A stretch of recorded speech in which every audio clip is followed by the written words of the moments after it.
Good morning class. आज हम पढ़ने वाले हैं स्वतः जनन सिद्धांत या आजीवात जनन। ठीक है, इस थ्योरी में देखो क्या हुआ था। ये जो जेनरेशन है बायोजेनेसिस का, इस सिद्धांत के अनुसार जीवों की उत्पत्ति अजीवित पदार्थ एबायोटिक मैटर से हुई है। यह उत्पत्ति एक स्वतः जनन यानी स्पॉन्टेनियस जेनरेशन प्रक्रिया के फलस्वरूप हुई है और इनमें किसी विशेष उत्प्रेरण बल का हाथ नहीं रहा।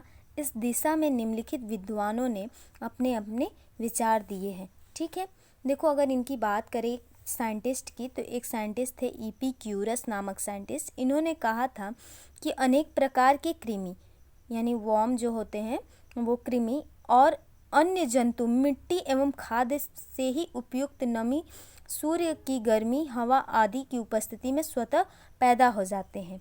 ठीक है, फिर उसके बाद एक साइंटिस्ट आए एरिस्टोटल मतलब अरस्तु के अनुसार अगर देखा जाए तो जीवित प्राणियों का जन्म बेशक अपनी समरूप प्रजातियों से ही होता है, परंतु कभी कभी यह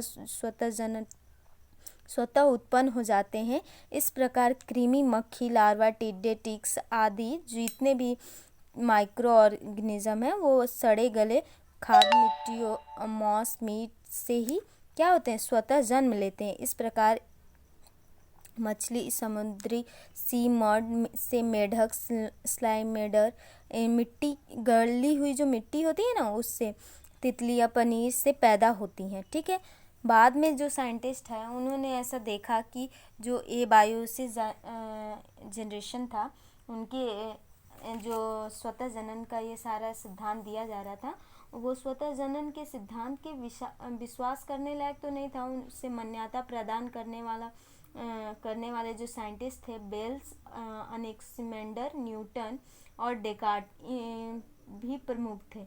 वॉन हेलीमेंटर और ने बताया था कि गेहूं के भूसे जो होते हैं ना उसमें 21 दिन तक अंधेरे रखने पर चूहा पैदा हो जाते हैं। ठीक है, ये सब काल्पनिक की हुई बातें थी।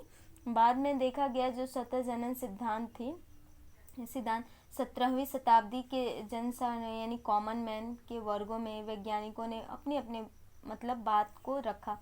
वर्गों में बोला गया कि समान रूप से स्वीकार किया गया है। इसका मुख्य कारण यह था कि तब तक लोगों को बहुत से प्रजातियों के जीवन चक्र ही ज्ञात नहीं था कि किस तरीके से लाइफ साइकिल चलते हैं। लोगों को कुछ अंदाज़ा नहीं था। इन प्राणियों के सूक्ष्म अंडे, बीजाणु दूसरे स्थान चले जाते थे। जीवाणु बायोजेनेसिस के बारे में लोग अपना अपना अलग अलग मत देते जा रहे थे।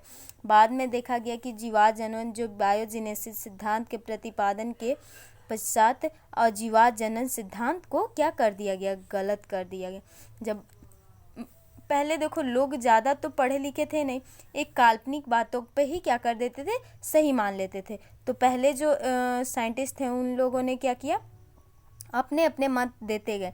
तो पहले उसको सही माना गया, फिर साइंटिस्ट आए वो अपना अलग मत दिए। तो इस तरीके से चलता रहा। जब कंप्लीट रूप से सबके साइकिल के बारे में पता चल गया कि हाँ जीव किस तरीके से लाइफ साइकिल अपना चलाते हैं, तो फिर जीवात जनन के बारे में जैसे ही पता चला उसका प्रतिपादन हुआ, उसके पश्चात अजीवात जनन को क्या कर दिया गया, गलत सिद्ध कर दिया गया। समझ में आया?